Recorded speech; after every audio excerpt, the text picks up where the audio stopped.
Hey guys, it's Shama here for another episode of Retailing Weekly. I'm so excited to have you guys all here with me. This week we're going to be talking about some really interesting things that are happening all over the news. And so one thing that I think is so fascinating is everyone's been hearing a lot about companies like Affirm out there. And basically Affirm is one of those companies that allows you as a consumer to place a down payment, right? And then pay your bill over the series of a few months. It's basically like short-term lending, but for retail. Sounds a little bit like layaway, doesn't it? You guys remember back in the day when there was things like layaway and you would put your money down and then pay for it until finally it was yours. But instead of that, it's more like old school credit cards, right? What's nice about something like Affirm is that it gives a lot of brands an opportunity to actually close a sale, especially on higher ticket items, or if you're a brand that maybe a customer doesn't really know about. Now, the only downside with things like Affirm that I think are somewhat problematic or a little bit troubling are basically you are going to be having your customers go in debt, in essence, in order to buy your product. Now, generally speaking, we like to make sure that customers have a continuous high customer lifetime cycle. So what does that mean? Well, we want customers to be purchasing from you over and over and over again. We don't want them to just buy from you once, get stuck with this massive bill that they then have to pay over the course of 4 or 5 months, and then hey, they may or may not end up buying from you again. So I would say, guys, really keep your eyes out there in terms of what is happening from, Affirm and these other kinds of technology products out there that are actually meant to help consumers buy, right? Think about the long-term effects of those kinds of platforms. Is your customer going to be able to buy more and more from you? Or is Affirm really going to have them beholden to paying them at these higher interest rates, and then therefore your customers are no longer interested or able to purchase your higher price point items? Now, the other thing, guys, is most credit card companies, obviously, right, certainly they have higher APRs and interest rates, but if someone is willing to make a purchase, they will go ahead and make that purchase, put it on their credit card, or pay for it out of their debit card. But personally, guys, I think companies like Affirm may work for a lot of brands that have higher ticket items or the customers need to pay over time. But I don't know, I'm thinking it'll be bad for long-term business, right? I'm thinking it's not going to be something that's going to be very useful long-term. Now, the next really interesting thing that I saw out in the news was that Calvin Klein was doing a partnership with Amazon for a pop-up shop in New York and Los Angeles. And what I think is really fascinating about that is Calvin Klein has actually gone through a couple different iterations of the brand, right? If you guys know, but the higher end Calvin Klein, I think it was called Calvin Klein 205. I want to say it's West something Street, and it's the new high-end line by Calvin that's actually been showing at companies like Barney's New York. And so that was really in an effort to really start to diversify between the mass market Calvin Klein brand that so many people know, and then also this higher end, more boutique kind of custom made product line. So now you see Calvin Klein also diversifying, splitting again, going into another direction, which is doing this partnership with Amazon and Amazon Fashion. So normally in the past, guys, Amazon, has almost kind of missed the mark, I would say, in terms of its fashion, the launches that it's doing. I haven't really seen it execute anything that was kind of a strong co-branded launch. And I think that this kind of opportunity with a brand like Calvin Klein, again, this is going to be more in kind of the mass market way, right, of kind of getting in front of consumers. This is not the Calvin Klein higher end Barney's version, but this is more of the My Calvin's kind of underwear campaign side of Calvin Klein we're talking about. I think going through that traditional route of doing a pop-up shop now is a great idea.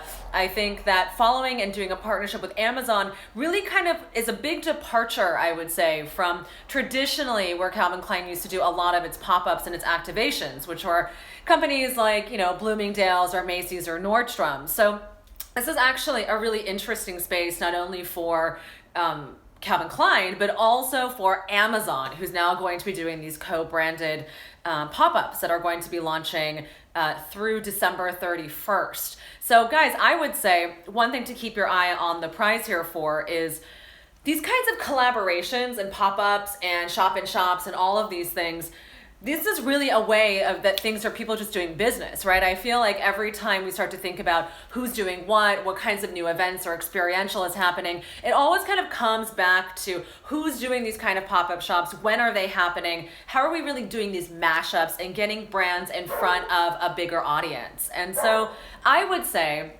keep your eyes on the prize. Start to pay attention and look and see who really sucks at doing these kind of co-branded pop-up shops and which ones are really deemed successful. I think that's going to be an important thing to start to consider. Now, guys, the next interesting thing that I thought was great, I saw this in glossy.co, was really an article about doing these shop-in-shops. And what I thought was so interesting about the shop-in-shops is we're starting to see people complaining about how difficult it is to work in the shop-in-shops. And I can tell you from a very personal experience, one of our clients here at Scaling Retail, they had their products in a pop-up shop, and the person who was organizing the pop-up shop actually had it inside of another brick and mortar retail store. And the retail store owner was complaining that actually the product selection was too similar and too competitive to what she currently had in store. And they got into a little bit of a, disagreement, if you will, about the assortment planning. And I think that this is one of the things we're seeing is going to be happening a little bit more often is these retail stores are saying, hey, well, I'm bringing in these new brands and these new pop-ins because I want to drive traffic and I want to add newness. At the same time, it's important to find out, okay, well, is this product going to be, competing with my existing merchandising? Is this product going to be able to, service the right customer but not overly compete with what I've got going on? And the other thing to ask yourself is how much bandwidth and energy do I have to be putting in to these different opportunities in order to really make them pay off? So if you think about it as a store owner, right, you're investing time in terms of human resources, you're investing time in terms of staffing, you're stocking things, you're making sure people are coming in, you're cleaning up the floor at night. It's a lot of potential work for a retailer. So it's important to really figure out if it is the retailer, if it's in their best interest. And so as a brand owner, I would say when you go to pitch these shop-in-shops, you've got to ask yourself, what's really in it for this retail store owner? How can I best support what they're doing? And then on the side of the retail owners, guys, become a little bit smarter, right? Start to ask yourself, what are the different kinds of brands that I would actually want to have in the store, right? What are the kinds of agreements that I maybe need to have these brand owners start to sign up for? Is it that they need to have better contracts, that they start to pay for things? What exactly is it that we need in order to make sure this is successful? Because more often than not, what ends up biting you in the tuchus later is a lack of clarity and agreement around inventory, around who's managing the goods, around what the margins are looking like for both parties, etc. All right, guys, another interesting article that I was reading actually from this blog called The Fashion Law, and it's an independent source for law, business, and culture, which is, I thought, really interesting. And in this post, the author was talking about, how fashion prices are really all over the gamut, right? It's like you've got $20 jeans, you've got $800 t-shirts, what exactly is happening in terms of price points and price analyses. And what I think is really valuable to think about here is it's branding, right? At the end of the day, what you pay, right, obviously is a huge business decision, but it's also ultimately branding. And if you understand that what you're going for here is quantity, right? So you're trying to really get your bottom line as narrow as possible as far as costing. You're selling a cheap product. You're trying to sell as many of it as you can. Then your branding is obviously going to be espousing different kinds of copy, different kinds of images, because you are going to be selling to that bargain looking customer.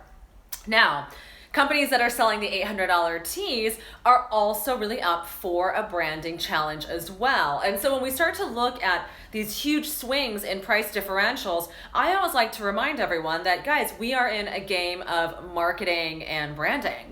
These are the really major issues that are facing a lot of brands that are launching in these next few coming years. And the reason why it's so important is that the consumer needs to have that connection. And whatever it is that you say you are is what the consumer believes that you are. So guys, $20 jeans, $800 tees, it's not a problem for me, right? Because I understand kind of the nature of marketing and branding. But as a business owner, as a brand, you have to ask yourself, what does my branding tell someone about the prices of what it is that I'm selling, right? What are the actual best practices here as far as selling to my customer and to my customer base? So to me, I think that that is really the most interesting way of kind of going into next year and looking at the direction of where you're investing your dollars. You know, are you investing your dollars in the best way to get your branding and to get your marketing across? Now, another cool, interesting article I was reading about, also on Glossy, had to do with Rebecca Minkoff using virtual reality to be able to really help with her store planning. And so she's partnering with a company called Obsess. What is so, I think, interesting and amazing is, you know, Obsess kind of comes out of a former colleague of mine who was over at Aha Life. Started Obsessed a few years ago. It is now finally starting to catch on. I think it's a very interesting and amazing platform. And I think the reason why is that it's basically going to help inform store layout decisions. It's going to help inform product design. It's really going to become this next layer and this next lens of what virtual reality is. Now, most of the time when you guys are thinking about virtual reality, we really try to think about things, or automatically we think about putting, you know, these Oculus glasses, right? Or the Google glasses, or, you know, something that is going to be really height-based, but oftentimes we're really missing kind of this deeper connection, which is beyond it being a height-based, you know, phenomena, virtual reality. It actually has a lot of concrete and I think tangible outcomes as far as business decisions, right? And how you can really make positive and impactful business decisions. And so I have to hand it to Rebecca Minkoff. She's been doing an amazing job of integrating with new technologies. She's really on the forefront of, you know, introducing wearable technologies into her handbag, starting to create really great customer experiences, being on the forefront now of using virtual reality to help do store planning. Rebecca Minkoff is definitely a designer to watch out for as far as someone who is integrating and staying on the forefront.